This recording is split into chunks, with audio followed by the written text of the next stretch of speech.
Tinapay mula sa langit. A daily morning devotion with CRC Family.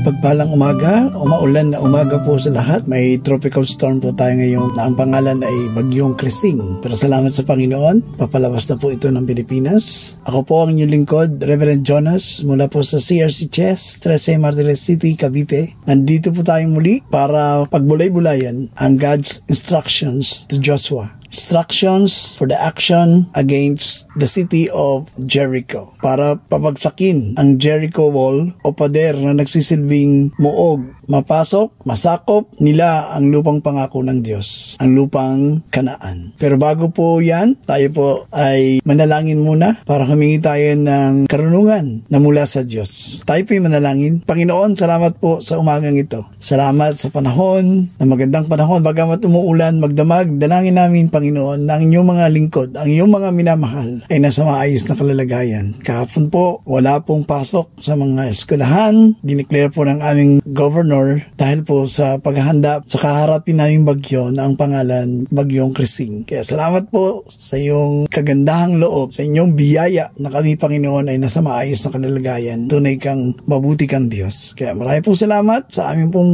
oras na guguling ngayong umaga ay makikita namin kung paano ka nagtagumpay. Kung paano ang iyong pag-uutos sa bayan ng Israelita, Panginoon, ay sila ay sumunod. Every detail ay sinunod nila kung ano ang inyong pong instruction. Salamat po. Ito po ang aming samang dalangin sa umagang ito sa aming pagpapatuloy na pag-aaral. Sa pangalan ni Jesus. Simulan na po natin. Ngayong umaga ay matatagpuan ang atong pag-aaralan sa aklat ng Joshua o Josue, Kabanata 6, talatang 3 hanggang 5. Sa English po muna natin basahin. Sabi po sa NIV version, verse 3, March around the city once with all the armed men. Do this for 6 days. Verse 4, have 7 priests carry the trumpets of ram's horns in front of the ark. On the 7th day, march around the city 7 times with the priests blowing the trumpets. Verse 5, when you hear them sound of long blasts on the trumpets, have the whole army give a loud shout, then the wall of the city will collapse and the army will go up, everyone straight in. Sa ikapitong araw, iikutan ninyo ang lungsod ng 7 beses, kasama ng mga paring nagpapatunog ng mga trompeta nila. Kapag narinig ninyo na ang mahabang tunog ng trompeta nila, sisigaw kayong lahat ng malakas. Pagkatapos, guguho ang pader ng lungsod at makakapasok kayong lahat ng walang hadlang. Purihin ang Diyos. The Lord's commands or instruction gave to Joshua and the Israelites on how to conquer the city of Jericho. May 3 pong S na makikita tayo sa mensaheng ito. Una, salitang surround o marching around the city. Pangalawang S, 7 priests with trumpets. Pangatlong S, shouting and trumpet blasts. So surround, S, 7, S, shouting or shout aloud ay letter S. So SSS, 3S. Marching around the city, the Israelites were to march around Jericho once a day for 6 days. Without talking, without making noise, no? Without murmuring, without complaint. It's really hard. Sabi nga hindi ito ang naturalesa ng mga Hudyo na kung saan ay naranasan ni Moises habang sila'y naglalakbay doon sa wilderness. Maraming mga reklamo na dala-dala, mga hugot ang mga Hudyo. Kung paano sila, nakita naman nila ang ebidensya, kung paano sila ay nalalayan ng Panginoon, ipinubay ng Lord ang kanilang mga pangangailangan for 40 years. Di po ba? Nariyan ang pillar of cloud na siyang nag-iingat sa kanila habang sila sa init ng araw, habang sila ay naglalakbay. Sumusunod po yung ulap na nagpoprotekta sa kanila. Nandiyan ang pillar of fire na nagbibigay ng liwanag sa gabi habang sila ay naglalagay ng kanilang mga tolda o tent na kanilang temporary shelter. It speaks the presence of God. Kaya ngayon pa ba na matutupad na ang pangako ng Panginoon sa kanila para makuha nila ang promised land? Kaya salamat sa Panginoon, napakahirap dito.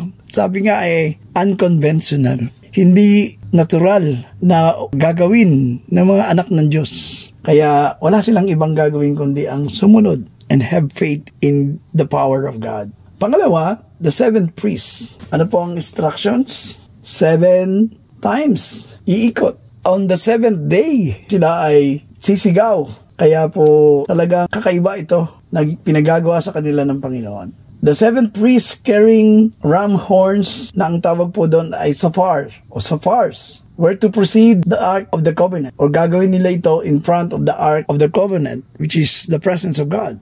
Pangatlo, shouting and trumpet blasts on the 7th day after marching around the city. 7 times the priests were to blow their trumpets, and the people were to shout. After the long blast, the people are to shout loudly, all out, no? Shout out, and the walls of Jericho will collapse o guguho, no? Alam naman natin ang simbolo ng pader o walled, gaya ng Intramuros walled city, no? Ang hirap niyang i-penetrate, pero walang mahirap sa Diyos. God is able. Nothing is too hard for the Lord. At maraming beses na yang ipinakita ng Diyos sa mga Israelita kung paano sila tinawid ng Panginoon sa kabila, sa Red Sea. Kitang-kita nila. At ngayon sa pamumuno po ni Joshua ay kaya pong lalong gawin ito ng Panginoon.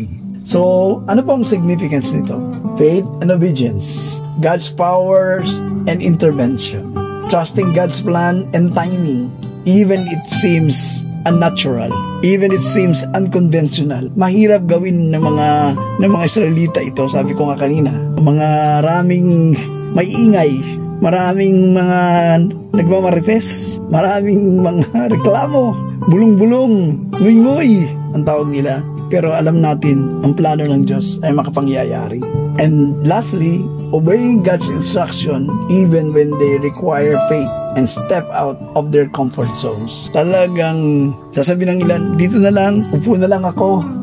Ano bang gagawin natin yan para naman tayong kakaiba o para tayong mga baliw, sabi nga. Pero baliw nga sa tingin ng iba. Umiikot ka, hindi ka kumikibo sa 7 araw, tsaka kasabay-sabay na magpupuri, all out praising the Lord, sisigaw, at ang kapangyarihan ng Panginoon ay makapangyayari.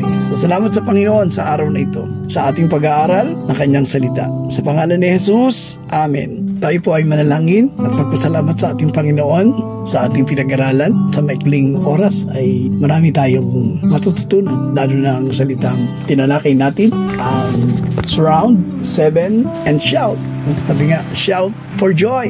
So salamat sa Panginoon sa kanyang mensahe at tunay ngang anumang mga balakid sa buhay natin, ang solusyon, ang dapat nating gawin ay magpuri, tumawag sa ating Panginoon. At ang lahat ng ito ay kaya pong iwas-iwas ng Panginoon, alisin ng Panginoon. So, ang kanyang divine invitation, lumapit tayong mga nabibigat ang lubha at bibigyan niya tayo ng kagaanan sa ating mga buhay. Muli po, marami pong salamat, Panginoon. Marami pong salamat sa lahat ng aming pinagdaraanan. Ito man ay maliit na pader o malaking pader gaya ng Jericho Wall. Alam namin walang hadlang sa iyo. Kaya po salamat sa mensaheng ito na aming nanamnam sa buong araw na ito. Napakabuti mong Diyos. You are God, omnipotent, all-powerful God. Muli po ay inaanyayahan po namin ang bawat isa na lagi nating tunghayan ang tinapay mula sa langit araw-araw sa parehong oras, alas 5:30 ng umaga. God bless po mga kapatid. Magpatuloy po tayong maglingkod sa Panginoon at namnamin ang mga mensahe araw-araw na ibinibigay niya para tayo ay mapalakas spiritually at gayon din ma-encourage, ma-inspire, no? Tayo po ay magpatuloy. God bless po sa pangalan ni Jesus. Amen at amen.